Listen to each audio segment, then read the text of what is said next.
Justin Maguire here from Autonomic Coaching. Welcome everybody. I have a guest as well as a recent addition to the Autonomic Coaching family. One of our newest practitioners, specialists in the field of psychology, Tonia Rall. Welcome. Hi, Justin. Hi. Thank you so much. Thank you for I'm coming so here. thrilled about this opportunity to speak with you. So are we. I'm so grateful to have you and part of the business. You've done such great work in the recent few months. And I was super excited just to get onto this topic that we're going to be discussing in today's conversation, because it's a topic that people don't quite understand. And I think they put people that are generally diagnosed with what we're going to speak about into a category. And the problem with that is, as soon as you put somebody in a label, there may be others that are not necessarily living up to the entirety of the definition of that label that might actually have that ailment but aren't being treated accordingly. So with that being said, guys, ladies and gentlemen, we're going to be talking about post-traumatic stress disorder and the different elements that contribute towards its expression. So to get started, you're the expert here in psychology, and you've done a phenomenal amount of work with a few of our patients that have actually come to us not realizing they have some form of PTSD. What, for the person, the layman out there that's listening to this, that wants a greater understanding to PTSD, firstly, what is PTSD? All right, so PTSD, post-traumatic stress disorder, as the name suggests, is that it's a disorder or a mental condition that arrives or develops post the trauma. So after experiencing a major trauma or even what's considered a minor trauma, you develop the onset of symptoms of post-traumatic stress disorder. And could you tell us what some of the symptoms might be? Yes, absolutely. Yeah. So PTSD is a response to trauma, and it can be either the response to a major trauma, as I was saying. Yeah. Okay. So there's major trauma, big T's as we call them. Okay. And then there's what's known as little T's. Okay. They're not necessarily little traumas, but they are persistent and consistent traumas that you may experience over the course of many years. Okay. And little T's or persistent traumas can have as much of an impact as a major trauma. Right. All right. So it can develop due to experiencing a traumatic event, being in the center of it. Right. Okay, as for example, a hijack or an attack, or being in combat or war, so experiencing it. You can also develop PTSD from witnessing a traumatic event. Right. All right, so traumatic events are things like, as I've mentioned, combat, war is a major one, violence, gun violence, things like hijack, home robberies, injury, assault, rape, environmental disasters such as tornadoes, tsunamis, those are environmental traumas. And then the lesser known traumas, or the little T's, that can be persistent over time, are things like childhood neglect, abandonment, rejection, abuse. So those are the set of traumas. Even witnessing or finding someone dead, or witnessing a suicide, or having a massive loss, a sudden massive loss, can be identified as trauma of loss. Yes. Yeah. So PTSD develops in response to these events. Is it safe to say that, dependent upon the type of trauma the person went through, and there's such a varied amount of traumas that person can go through in their lifetime, right? This is one of the wonderful but yet challenging parts of being alive in this modern day world, or any time of in history, that for that matter. But would it be safe to say that a trigger of the past traumas may only necessarily require a certain segment or aspect of that trauma to come into effect in the present moment? So not the entirety of the trauma, but rather certain elements of emotion or sensory elements to come into the equation to create that, or create to the reactivate response it, for the brain to say, oh, it's happening again. Absolutely, yeah. So I'll speak a little bit about that. So that ties into the symptoms of trauma. Okay. I mean, of PTSD specifically, the symptoms of PTSD, and they fall into 4 different categories. Okay. So the first category is what is known as intrusive symptoms. All right. So the intrusive symptoms are things like memories, intrusive, unwanted memories of the trauma. So remembering it, so you're driving in your car, you're eating at a restaurant, and suddenly you remember, you're right back at the scene of the trauma, okay? Intrusive memories. So there are flashbacks. Can I stop for a second? So with the intrusive memories, How is it different? Because I suspect it would be vastly different to ruminative thoughts. Because most of us have ruminative thoughts, right? That especially when we get tired, Yes. we go into a process of self-condemnation, self-judgment, and then those ruminative thoughts play in the Yes. background of our minds. And it's not our voice; it's a different kind of voice. Absolutely. And it can really cripple you if you don't put a stop to it. Absolutely, yeah. How is it different from ruminative thinking to what you're mentioning right now? Yeah, so interesting question. So there's another category of symptoms that relate specifically to thinking and cognition. Okay. Yeah, so I just want to go back to the first category. Please. And then, so in the first category, you've got flashbacks. Okay. So the person completely goes back to that complete state. sensory, It's a complete sensory experience you might experience. So, for instance, veterans, when they have flashbacks, they will have a complete sensory and visceral experience that they are back in the war, back in the trenches, guns are firing, and they will go into the embodiment of that space. They will It's not just in the mind's eye. It's they will actually in scream, complete they reality. will roll, they will avoid, they will run away from the environment where they're in. So it's a flashback is quite intense. Yeah. A memory is just an intrusive memory, and it doesn't quite take you back so far. And then nightmares are night terrors. recurring, persistent nightmares are another symptom. Of course. So these are the intrusive symptoms, and then the next category of symptoms are changes in thinking, feeling, and cognition. So that's more to do with the mind. Okay. So changes in thinking would be, as you mentioned, intrusive thoughts, unwanted thoughts, destructive thoughts. Changes in cognition would also include, so in people that suffer from PTSD, their medial prefrontal cortex is compromised. Right. So their higher functioning faculties, their executive functioning is not online as such. So they can't really think clearly. As such, decision making is compromised, rational thinking. So in that sense, their thinking and their cognition is also affected. Okay. So with what you say, if I can interject for a moment, there's a whole new rage that's going on with a different form of therapy behind psychedelic assisted therapies. Now, I'm not going to jump into that because it's a whole topic for another day. But the main objective, from what I gathered from my very limited understanding but very vast amount of research, was that the purpose of these psychedelic aids was to try and create a difference of wiring between the salience, the executive, and the default mode networks in the brain. So in these situations where PTSD is expressing itself, would it be safe to say that the salience networks are overexpressing a sympathetic state, which inevitably causes poor programming to the default mode network, which is supposed to be up in the background of the subconscious? Yeah. And it causes an impact to how well a person can concentrate, focus. Absolutely, yeah. Okay. I would agree with that. Yeah, Right. yeah. Okay. That makes a lot of sense. So these are actually morphological changes that actually occur from these four segments of the symptomatic expression from PTSD itself. Yeah. So they've done studies on war veterans, and they've done the brain scans on war veterans, and they've done studies on children, young children. Yeah. And the stage of development of the brain is almost exactly the same.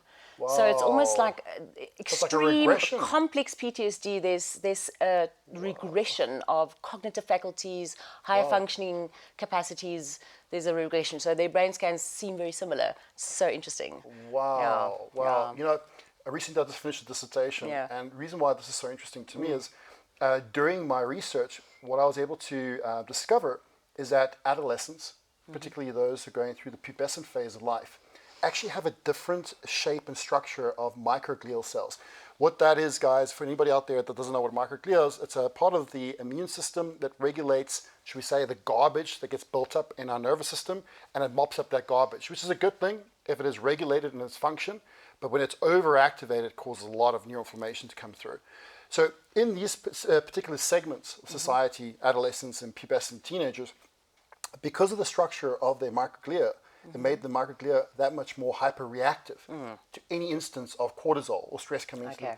Now, the fact that you mentioned that their entire morphology changes and regresses to the point of being in an adolescent state, I would love to see even the pre-adolescence. or even pre-adolescence. I would love to see, future research consider analyzing the actual microglial shape and state of these particular individuals. This is truly fascinating. Fascinating. Wow. Yeah. So to go back to the symptoms, because there's many in the DSM-5, which is a diagnostics manual. Yes. And it's important to know what the symptoms are and to be able to recognize them in yourself or a loved one, so that if you feel either yourself or someone that you know are expressing these or have presentations of these symptoms over time, then it's important to seek help. So the other symptoms involve avoidance, right?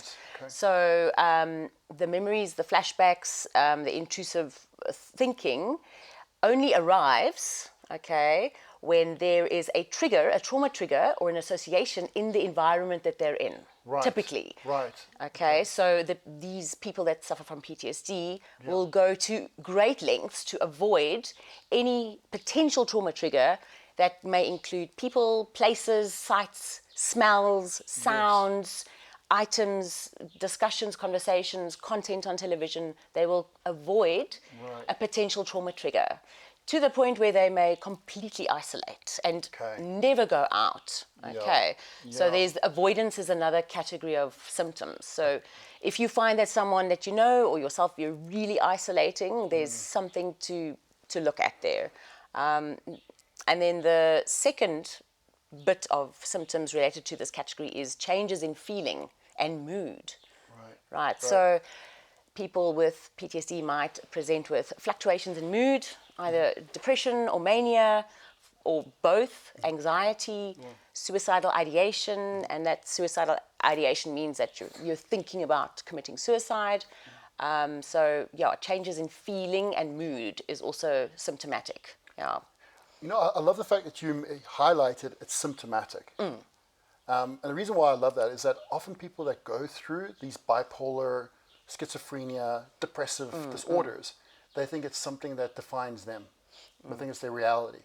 And I think it's so vitally important to remember that if anybody you love or yourself is going through any of this, that it is not an expression of your true self, but rather the expression of faulty programming that's caused your hardware to go into a state of dysfunction, causing all the programs that the hardware is supposed to manage, i.e. your biochemistry and system's biological function, to not work in harmony. And this is why you're striving to escape, in essence. This is the reason why suicidal ideation comes in, right? Because you want to escape Absolutely. Instead of feeling like you're living in a body, you feel like you're living in a coffin. And there's no way for anybody to live. And I don't want to harp on it, but this is what I find amazing in the research that they're doing with psychedelic medicines. Done in a controlled setting. I think there's also a lot of haphazard approach that's been dealing with it, but I think there's a growing demand with people like yourself. I know you're busy researching it immensely, which I'm so grateful for autonomic coaching. But when done properly, I find it's a way in which you can change that faulty programming, change the hardware in doing so, and subsequently through these changes not have to have the person go through 10, 20, 30 years of therapy in order to move themselves out of the state of avoidance. Right, from all the triggers. Because life is about triggers. Right? You're not going to get away from it unless you live in a shell, right? Which you don't want people to do. So triggers for PTSD sufferers is quite particular. So I'll give an example. Let's say, and it's I'll use this example rather. Let's say that a person was in the war and they had experienced a lot of shooting and gunfire or an injury through gunshot, and they might be sitting in traffic and the car in front of them backfires. So that backfiring, it would immediately take them, it's a strong association to a gunshot. So that person might scream, swerve their car, crash their car, run, duck, roll, run for cover, and it might take them into a flashback, which takes them straight into the combat zone. Purely through an association, a strong association, mind you, a backfiring of a car. And there are, the smell of someone's perfume. Maybe this person was a perpetrator in your childhood, and you smell this perfume that they used to wear, and that's an immediate trigger for someone to go into a major trauma response. Terrible. Just as an example. I know it's sensitive content. And then following avoidance, what happens next, the fourth category of symptoms is changes in physical presentation Right. and behavior. Okay. Right. Okay. So I just want to go back to mood. Another thing about changes in mood is feelings of hopelessness, helplessness, Yeah. shame, guilt, Yes. fear. Okay. So being guilty. Let's say you were in a airplane crash and you're the only person that survived. Right. There's something called survivor's guilt. So you Right. will sit with that survivor's guilt, the guilt of actually surviving, and it's Right. deep. Yeah, so guilt, shame, and blame. Sometimes people blame themselves for the incident, Yeah. for the car crash they caused and a family died. They sit with that kind of deep-seated pain. And now to go back to the fourth category, the physical presentation. So PTSD sufferers, typically, they either go into major shutdown or dissociation. Okay. And so, or they might isolate. They stop caring for themselves completely. Okay. They stop the outward their appearance, their presentation, their outward, Okay. and Stop their being more health. scruffy, You know, not- and yeah, okay. and so their health. So they would Right. stop cleaning. They would develop an eating disorder, perhaps gosh. a sleeping disorder for sure. Which only fuels the further burden physiologically. Absolutely, the to physiological burden. worsen the state Yes, or the yes, pathology yes, itself. exactly. So the physiological burden is immense. Yeah. And they would, so eating disorders, sleeping disorders, substance use disorders are very prevalent amongst PTSD sufferers. Which is understandable. To be fair, I understand it. I don't condone it. Yes. But I understand it because there are huge amounts of chemical imbalances going on.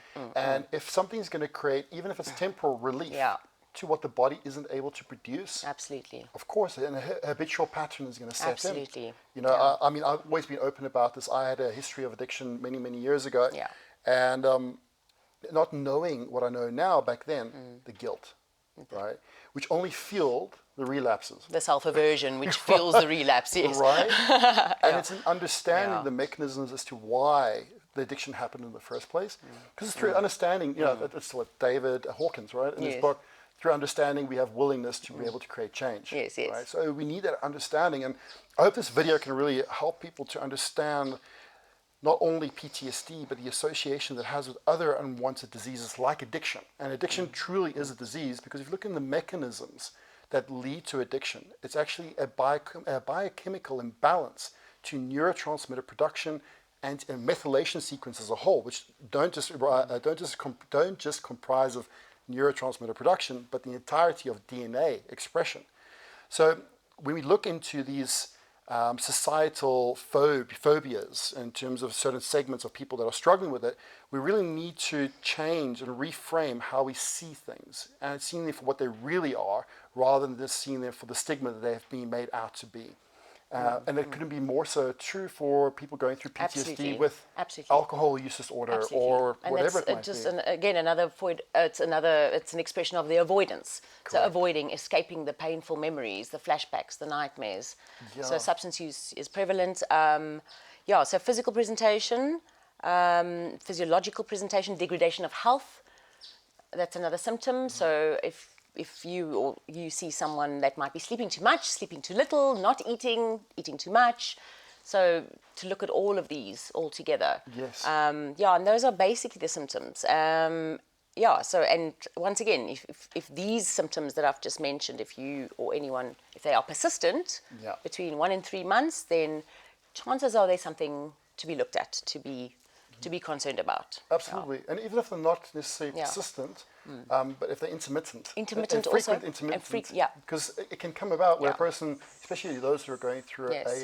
an associated bipolar syndrome Yes. that has been instigated by PTSD. They may not always be on the down. Yes. No, right? exactly. Which can actually Exactly. almost cause a prognosis of what's actually going on. I'm going to take a look at my notes because we've got a few other points So those that I are the want to go on. The second point I want to ask you, and I think this is this ties into what we just mentioned as well. It's a valid point. I think this is an emotional point as well. Emotionally, not just for the person going through PTSD, but also for the families and friends involved. What are common misconceptions around PTSD leading to poor diagnoses? Or no diagnosis at all. Or no diagnosis at all. So there's a few myths or misconceptions around PTSD, and the most prevalent one is that only veterans develop PTSD. Right. Right? And that's simply not the case. Like you have to go to war. Like you have to go to war and then you have PTSD. That's the criteria. Yes. No, definitely not. Yeah. So again, it's a response to any major trauma or recurring, consistent, lesser traumas over time. So that's one of the myths. Another myth is that there's a downplaying of symptoms, and this ties into just the previous point. Yeah. So the myth is that you have to have had experienced a major trauma, right. like a car accident or a shooting or a whatever, to develop PTSD, and that's simply not the case. Yeah. So it can be, as I mentioned earlier, a sequence of events during childhood, if it's persistent over many years. Yes. And it's a repetitive trauma over many years. It could be as simple as your mother rejecting you for years on end during your childhood. And that can later on in life present as PTSD. Yep. So it's not simply major traumas or war that leads to the development of symptoms of PTSD. Isn't there a famous saying that suffering is subjective? Totally. Right? Yes. And wouldn't it really be relevant in this scenario? I so agree. How can we quantify a person's rationale for PTSD? And suffering, by definition, is subjective to the individual. Yes. It brings you to another point, which is something that is very rarely considered, even more so rarely considered, into the expression of PTSD. Mm-hmm. Tell me a little bit more about chemical induced PTSD. All right. Do you want to hear more about the misconceptions, or should we move on? I think let's move into this one. Let's move on. It's a very interesting one, I think it would tie into the misconceptions as well. It actually ties in really intimately because people generally think, again, you've got to go to war, right? Or you have to have been raped, or someone try to create cause or has created murder around you. Yeah, this ties in beautifully with this point. Where actually, no, those are valid ways in which to develop PTSD, but chemically induced PTSD. Now, this is something that most people aren't even aware of, and very few professionals have even considered in their process of evaluation. Tell us a little bit more about chemical-induced absolutely, because it's not even in the diagnostics manual as one of the little checkpoints, Yeah. So practitioners or physicians won't check for it because it's not even there, it's not acknowledged. So this is very fascinating. So chemically induced PTSD, or also known as toxic trauma or chemical trauma, is when PTSD-like symptoms develop as a result of exposure, or exposure, short-term exposure, depending on the intensity of it, or long-term exposure of chemicals, pollutants, environmental toxins, industrial waste, industrial chemicals. Yes. I would even go as far as saying that genetically modified food, pesticides, herbicides, toxins in the water, in the air, can lead to the onset of PTSD-like symptoms. Yeah. So the body endures severe distress, physiological distress, psychological distress, and they present as PTSD symptoms. Now, I think when most people initially heard me say chemically induced PTSD, they probably had an association with illicit drug use. Yes. Right? Which can happen. Which can happen, which is, yes. You being a trauma specialist and also an addiction help specialist, what is this? Sorry, I forget, what is the actual technical term? So I am an addiction specialist. Addiction specialist. Yeah. So it's one of the hats I wear, yes. But one of the big things that comes out of people that are going through addiction is PTSD. It's PTSD, yes. Also chemically induced psychosis, drug-induced psychosis, which they have a lot of similarities, in actual fact, yes. But apart from that, absolutely obvious, well, now it's obvious because we brought it up as a constitutive point. But apart from that, quote unquote, obvious association, there are other ways outside of the apparent environmental chemical framework that a person can actually start to develop PTSD. Yes. And what I'm talking about here is an imbalance that goes on within the microbiome. Certain bacteria, parasites, and fungi can completely distort our own innate endocrinological, neurological processes. And in doing that, induce states of anxiety or depression that aren't warranted. When I say aren't warranted, if we were to look at their lifestyles, they aren't always to say that they're under an immense amount of pressure or there's a huge amount of phobia toward them, or any type of stigma being put toward them, yet they develop these depressive, anxiety-like behaviors. Absolutely. And then when you look a little deeper into a whole vast array of molecular diagnostics, you're able to ascertain, wow, there's a huge imbalance going on here. So when it comes to microbiome, and that's not just bacteria, right? That encompasses the entire range of pathogens. But when you look into microbiome imbalances and the way in which they can induce a form of endotoxemia, and the outcomes to that inducing psychopathologies, which can eventually lead to the extremities of PTSD. What I find fascinating about this is that in our first point that we covered, you mentioned that it had to, that I actually brought up and I asked you the question for the intent to actually bring it up again here. And I said it doesn't necessarily have to be the entire sequence of events that unfold in the same way, but rather aspects of the event that can trigger the PTSD. Okay, yes. Now with chemically induced PTSD, Yes. it doesn't have to be the entirety of the inhalation or absorption of the chemical, but it can actually only necessarily have to be a certain aspect of exposure to the chemical. In other words, you don't have the full system toxicity. Once the system has recognized, having gone through full system toxicity, prior the threat, it's going to update its program in recognition of what that threat is. So when that threat comes around again, even though it's a minor threat in comparison to how it was before, it can still trigger these psychopathologies from coming in or coming into expression once again. And that is fascinating. Yeah. So there's almost 3 toxic chemically induced areas. There's drugs and pharmaceuticals. There's environmental pollutants and hazardous materials and toxins in food and water, etc. And then there's the pathogenic, the internal, the microbiome induced. So that's fascinating. No, I find it remarkable, especially in the time in which we're living in. You know, you mentioned GMOs, genetically modified organisms. Now, I'm not neither for nor against them. And I know a lot of people in regenerative or integrative or functional medicine, but how can you not be against them? Because if you look at it from a sociological perspective, they have served certain communities that weren't able to have food sources or sustain food access to food sources. So I believe that it's a double-edged sword. Yes, I might have been going out on a limb there, but it's a possibility. No, but it is. No, absolutely. No, but I do believe it's a double-edged sword because GMOs may serve a socio-political agenda. And it may serve it actually appropriately by providing food to people that otherwise may not have had it if it wasn't there. However, agreed, it could also be argued that it's short-term gain for long-term pain. And the reason for this is one of the motivations as to why they've created GMOs is so that these produce have a greater capacity to resist degradation from herbicides, pesticides being sprayed on crops. So now you've got a produce that has resistance to a poison. So where does the poison go? And then we consume that poison. It's still on the food. It's still on the food. And then it's actually embedded into the cells, not just on the surface of the food, but into the cells, depending upon the type of food we're talking about. And that impacts the microbiome. Absolutely. I mean, glyphosate toxicity, you know, it has a direct impact onto inhibiting acetylcholine esterase.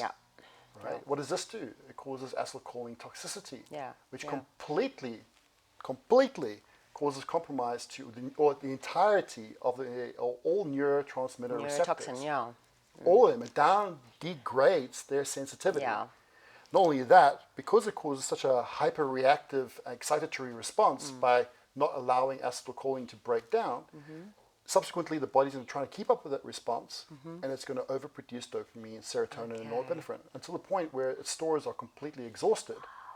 Now you've got a situation where you're overproducing a particular type of compound. You're downregulating the receptor sensitivity. What's the outcome going to be? You know, once eventually the body goes into complete exhaustion, depression, anxiety, or PTSD, or symptomatic PTSD. Absolutely. And this is just one toxin. This is just one toxin of a whole multitude of different pesticides that are actually found on our, should we say, advanced agricultural technologies. Yes. Yes.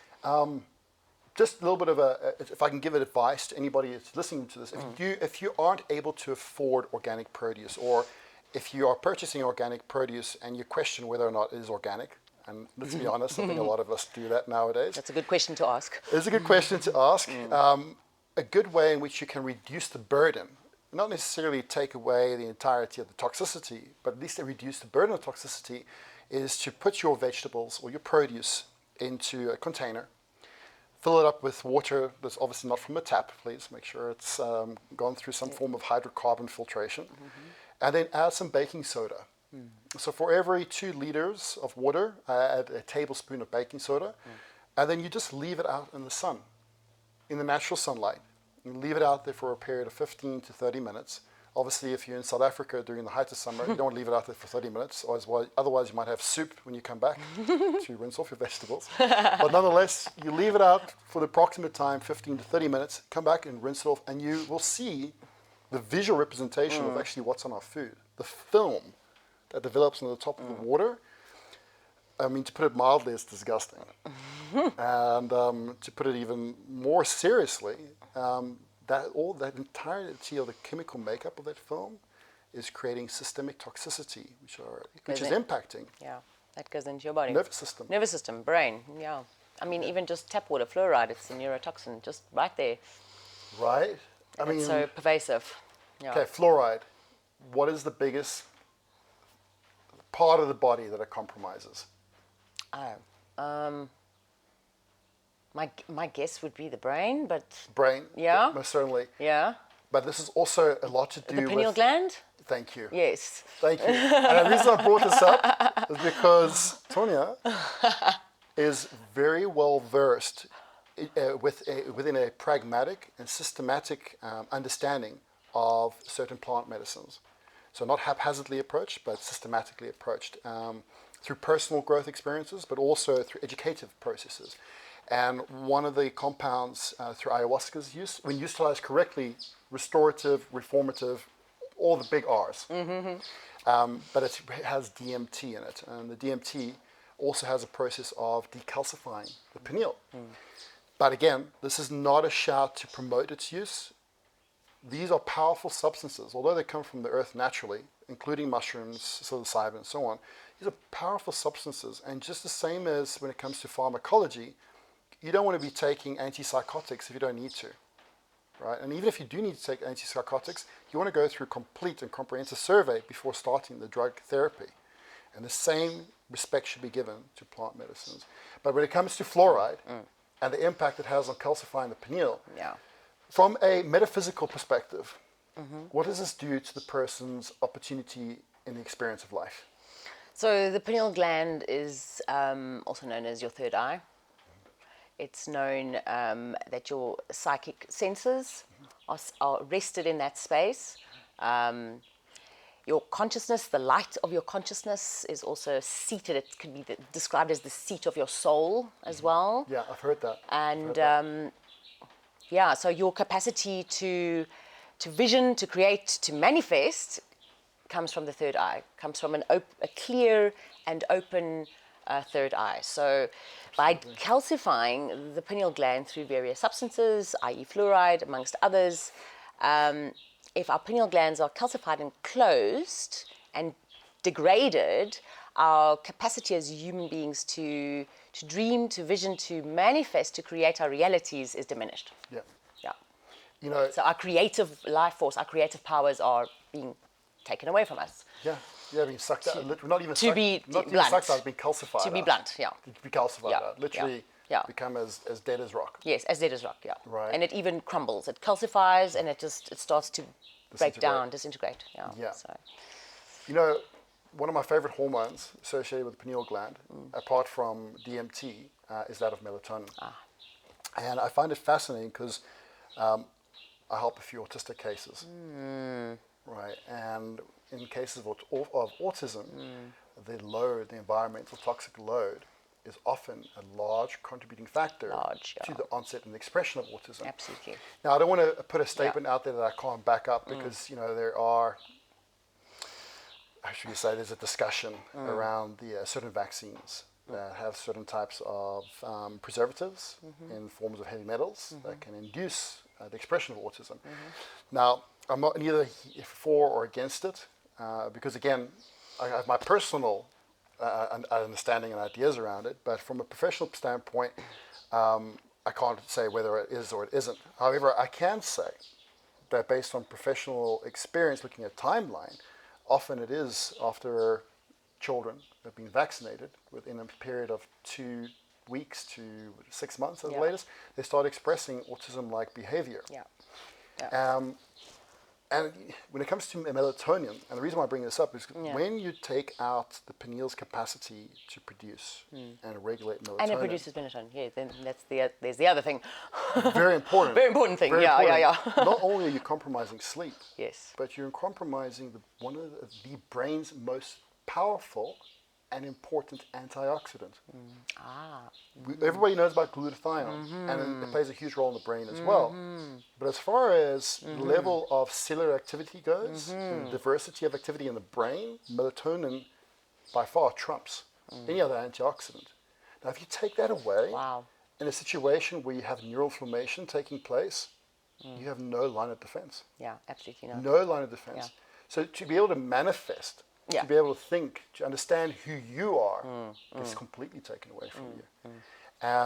And these are just some of the travesties that we've developed ourselves. Because I don't believe, I know there's a lot of conspiracy theorists out there, and some people believe that there's some global leading power that wants to keep us suppressed. And that might be true. I don't know. I'm neither here nor there or for or against it, because I don't know, and I want to be able to present fact. Yes.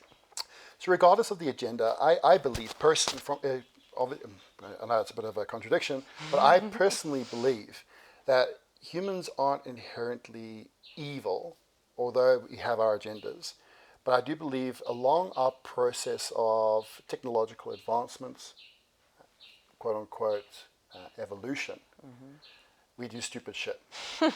Not realizing we're doing stupid shit to ourselves. To ourselves when we're doing it. Right? And then along the way, we figure out, okay, it wasn't so good. How can we now repair it? Right?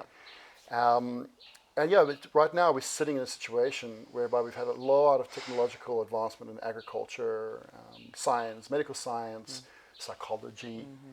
But we're sitting in a situation now where we have to really think, how can we re-engineer what we've done to make it work for us but not against us. I think it's vitally important for anybody that's going through PTSD to also really consider what the current situation is in the environment that we all live within, so that they can take the steps, not only to take the drugs to help with PTSD, and there's nothing wrong with taking pharmacology to help a state. Absolutely. We're absolutely for that if it is prescribed correctly, 100%. But it's not just about a pill for an ill, right? You want to be able to give the person the opportunity to not be reliant on something, not to be a slave to something, which is where I believe, and I know you do too, integrative medicine comes in. Yes, absolutely. Right? Taking a broader view of all the system's biological functions and everything that it adds into it or contributes in towards its potential of optimal expression.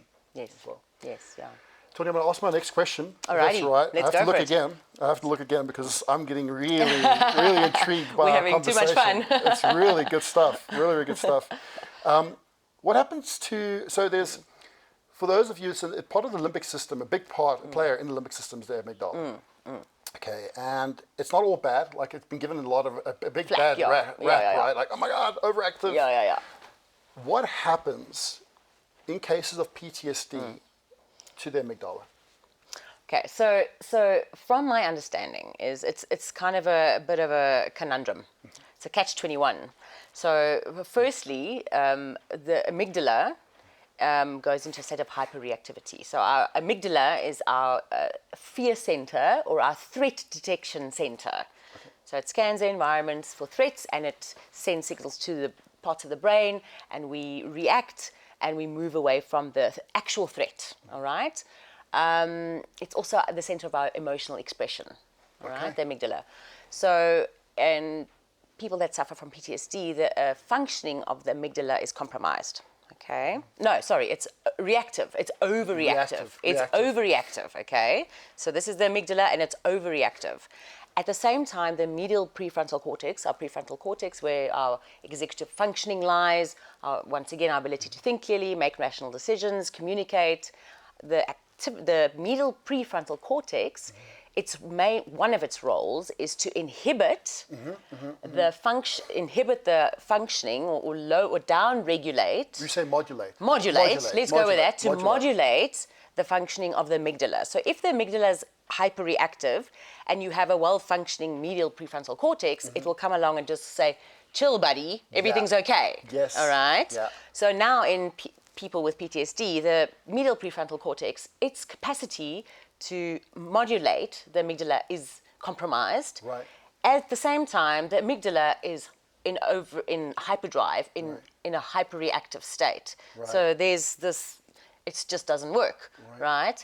So what happens is, if people with PTSD and their amygdala is overreactive, they might experience excessive fear and terror. Right. So excessive emotional response. Because of the subsequent impact the amygdala will have to releasing certain catecholamines and other forms of stress-based hormones. Stress-based hormones, exactly. So the stress-based hormones are releasing all the time. The medial prefrontal cortex can't get this little guy under control to chill. And so there's a very intense and excessive response to fear and perceived threat. Right, so it's ability to distinguish between actual threat in the environment and perceived threat, even in the mind. So the flashback or the memory is a perceived threat. Its ability to distinguish is taken away. It's completely compromised. Wow. So people with PTSD may have very disproportionate reactions, emotional expressions, emotional reactions to events around them, to trauma triggers or associations in the environment. And like, for example, I'll take you back to the example of the car backfiring. So just a car backfiring. But to this person who had experienced PTSD, the amygdala detected this threat. It interpreted as a gunshot. He's back in the war zone because of the flashback, and he swerves and crashes the car because that was a completely disproportionate response to the context of the situation. Any other person would have gone, got a little bit of a fright and went, it was a car backfiring. Carry on with the day.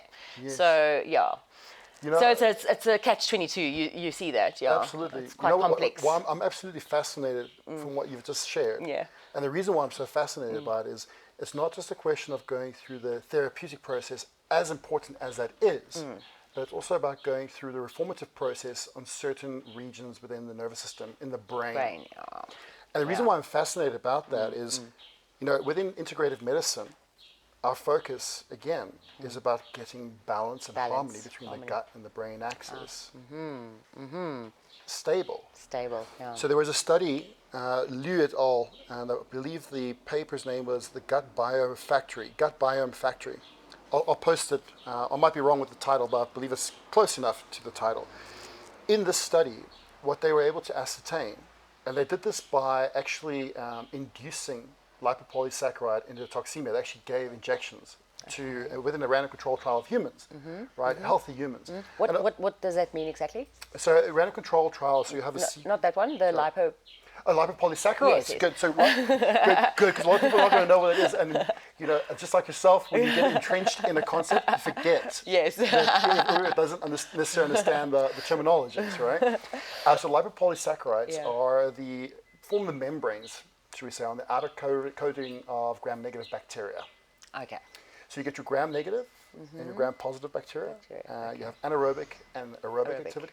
And they're both are very important. So your gram-negative bacteria aren't all evil, because everyone's like, oh my God, we're going to get rid of all the gram-negative. No, you need that stress response that lipopolysaccharides induce because it updates the immune system. Without stress, the immune system can't update. But it's the excess of an overgrowth of that bacteria that causes an aberrant quantity of lipopolysaccharide exposure, which will lead to dysfunctions in the immune system, and subsequently, through the dysfunction of the immune system, cause neurological impairment as well. But in this particular study, so they gave it was a whole healthy segment of people, so nobody had depression or anything else like that, but they were mapping out through functional magnetic resonance imaging activity areas of the brain. To see if it can be induced. Well, to see what impact the lipopolysaccharides what actually impact it have, will have. not only on soluble factors like Okay. cytokines, like Okay. pro-inflammatory signals, because most of the studies have been focused on measuring the physiological impact, so like increase of inflammation, compromise to hormones, and so on. And even so much so to also noting availability of neurotransmitters through urinary analysis or whatever they might have done, through metabolites that are developed from neurotransmitter breakdown, as to them deriving a certain some form of conclusion as to what the neurotransmitter balance could or could not be in that particular moment. But very few studies actually looked into particular activity using functional magnetic resonance imaging of the brain. Okay. This one did. Aha. And what it found is what you mentioned, exactly what you mentioned with Right. PTSD, is that the anterior insula, which is part of the medial frontal cortex, Yes. Yeah. lost association with the Okay. amygdala. Okay. Yeah. So they're not talking to each other anymore. The medial prefrontal cortex and the amygdala. They've lost connection. Correct. Yes, and it's that component between the aspect of the medial prefrontal cortex, the anterior insula, that's lost its commutative capacity or commutative integrity. I think integrity is a good word, with the amygdala. Now, why I find this so fascinating is when we're reforming, when we're looking to support and to potentially reform cases of PTSD, how clear is it the vitality of addressing the microbiome, the periphery, the peripheral physiological activity, Absolutely. and seeing how, through microbiome's interaction with human DNA expression, we can not only reduce the likelihood of the severity of the symptoms that they're going through, but reduce the likelihood of them ever having to go through that continual expression by restoring the integrity of the systems that have become dysfunctional. So I see it being somewhat short-sighted and futile if we go through all this effort to go through the complexity of psychotherapy, which is beautiful and super important, but only to not address the lifestyle factors. Yeah. Right? Only addressing the psychological factors. Yeah. Lifestyle factors are still hit and miss. There's certain foods that shouldn't be eaten that are being consumed, substances and so on, that only further drive this burden of lipopolysaccharides to induce this hyperstress response, which further disassociates these two aspects of the brain. Okay. And this is why I love the fact that you work with autonomic coaching, because it's the synergy behind what we do that makes it so powerful. Absolutely. You know, we're not just looking at Yeah. So I mean, I believe that it is imperative to address both the physiological, the molecular, the biological, all the things that autonomic coaching, and that you work with, and your knowledge and expertise that we work with, as well as the psychological, the psychosocial interventions. bidirectional. Absolutely. That intersectionality, Absolutely. that interdisciplinary approach, that comprehensive approach, and even including the holistic therapies, so the more alternative therapies. Right? So important. the somatic experiencing, the somatic work, things like vagus nerve stimulation, therapies like PE, EMDR, CPT, talk therapy, counseling, coaching, the traditional therapies as well. Yes. And then the non-so-traditional therapies, as you might know, they're currently doing studies in Canada, or may have completed the studies of the benefits that psilocybin may have on PTSD, and they're doing it with a group of veterans. And it's been shown that there's really good results. So considering all the therapies, all the modalities, and the regenerative medicines are especially useful when it comes to the chemically induced PTSD, the toxic trauma. Absolutely. I mean, I totally agree. And the thing is, it never expresses itself in isolation. Yes. Right? Even if it's not a chemical-induced PTSD, it by default will cause a chemical imbalance. Yes. Which will wreak havoc in the other top-down rather than bottom-up associations of dysfunction that can come from it as well. One thing I would say is that what I would like to see happen more often in current research efforts around psychedelic medicines is that they take more consideration of the covariant factors around or should I say, they take the covariant into consideration around anthropogenic factors, right? great, psilocybin works for patients that have been in war veterans. Yes. Awesome. Yeah. But what do we know about these patients' fungal overload? What do we know about, for example, like candida, right? It inhibits biotin. And I believe we had a conversation about this where I actually brought this to everyone's attention. Yes. Now, that might seem innocent enough, like, why are we worried about biotin? But biotin is one of the major precursors for carboxylase enzyme activity. Now, when you're going to put psilocybin or lysergic acid diethylamide, otherwise known as LSD, into a person's body, one of the things which it triggers is an increased release of glutamate. Okay. Now, if you've got a substance or pathogen in your body that's inhibiting a vitamin that's supposed to regulate an enzyme that controls glutamate to not become toxic to the brain, surely you're actually not taking into consideration the full dynamic, of all the potential variables that could be controlled. I mean, it's a question of just addressing, in this situation, this example, addressing the candida before going through trial of psilocybin. Yes, so then it's not a truly controlled trial. Right. In that sense, Right. That's something to And really think about. I don't know if they're considering this, because I haven't seen any consideration around this. I've seen considerations around like smoking or eating Western diets and what have you, but I haven't seen any analysis where they've taken a multitude of considerable viewpoints like that of the stool biome, looking into, okay, is there candida there, or is there clostridia there, or is there klebsiella there, or whatever it might be, right? And then from there, what does that mean? What do these microorganisms or these pathogenic microorganisms do to the bodies, or how do they inhibit the body's capacity to regulate a therapy that can heal itself? Because if the body can't regulate the therapy that can heal itself, the therapy can become toxic. Okay. So something seemingly helpful and harmless can become completely toxic if it's utilized in the wrong physiological setting. And I hope future research goes into this with a bit more depth. Something to look into. Yeah. Again, for the most part, I know that they've done some trials and that the severity of the PTSD symptoms after the fact have lessened. So absolutely, there's a less of a presentation of symptoms, and that's their measure, I suppose. I don't know the details of it. Like, I love psilocybin. Personally, I love it. I mean, I've done a microdose. I've done full dose ceremonies under a control setting. I absolutely think it's a wonderful medicine. It truly is a wonderful medicine.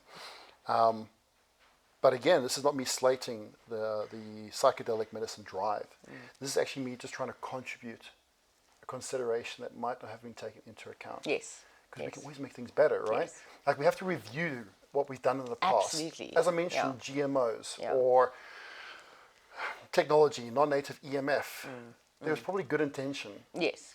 Where it all started off. And it serves a purpose on some level. Yeah. And possibly in the testing that they did to make sure that it wasn't going to be toxic in that particular period of time wasn't necessarily completely conclusive, because it was limited to a specific period of time.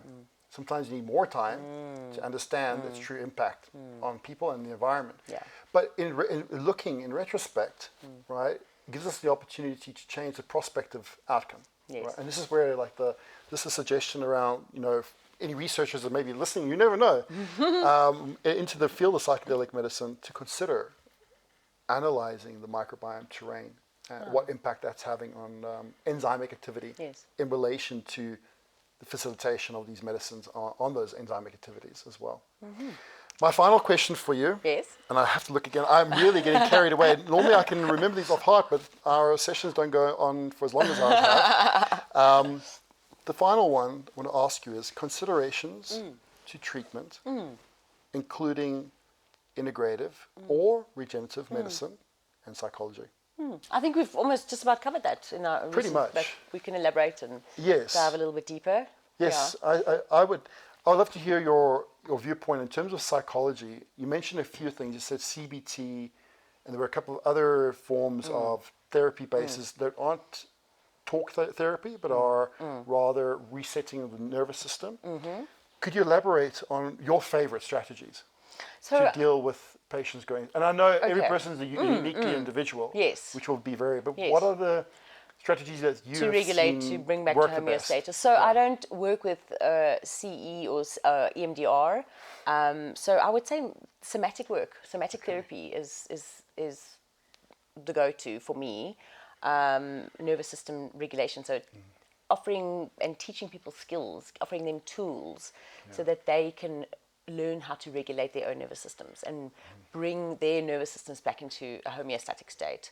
So vagal toning, so increasing vagal tone, and that through certain practices and exercises, through breath work, through mindfulness, through movement. If you increase your vagal tone, you increase your bandwidth. So you increase your capacity to withstand more stress and more distress. So stress tolerance, building resilience. In other life words. is all about stress. That's what life truly. I mean, and that doesn't go away. No, and it's a beautiful thing. If it wasn't for stress, we wouldn't adapt. Yeah, absolutely. Right? Absolutely. If it wasn't for stress, we wouldn't have gone from a unicellular organism on this planet to having species. Right? Stress instigated all this. Yes. So it's a question of how do we receive it in the best possible way. So, for me, if I may add, yes. From the regenerative integrative medicine component, is some really fascinating work that they're doing in clotho-protein gene therapy. Now, this is not my field of expertise. It's a friend of mine, Diego, based out in Bali, actually, who's an absolute savant when it comes to this. But it's fascinating as to, so they've been applying it to cases of Alzheimer's, been applying it to cases of autism. And the effect from it, I mean, they're able to reduce the likelihood of Alzheimer's, I believe, if I'm standing on correction, by something like, and actually, not just figuratively, by 33%. That's impressive. Right? And they were able to increase the lifespan of people that had been diagnosed with Alzheimer's by 10 years. Not just the lifespan, but the quality of lifespan, by 10 years. Like giving your brain an extra 10 years of function, that's a decade more. Yeah, that's... I mean, look what Elon Musk did in a decade, right? I mean, he launched electric cars and he started pretty much soon to be interplanetary space travel. That's a decade. That's a decade, yeah. Right? That's so you impressive. can imagine if you give a person their mind for another 10 years, and 10 years of not ruminative, self-condemning thinking, but clear, concise thought processes. I can only imagine what we can create out of this world. I'm so excited. Tonia, thank you so much for sharing your knowledge, sharing your passion. It radiates. You can see that you are truly vested in serving people through this knowledge of yours. Thank you for coming through. It. I so appreciate that. Thank you for having me on this platform and offering me the opportunity to have a conversation with you. I really enjoyed it. It's been our honor. Yeah. Thank you. Thank you. Everybody else out there, please stay tuned. If you have any comments, do send them our way. Like and share. And stay tuned for more insightful interviews coming up on topics otherwise may not have been considered in the realm or the quest, at least, toward optimizing the global health paradigm. From me, Justin Maguire, from Autonomic Coaching, stay well, and remember, stay optimized.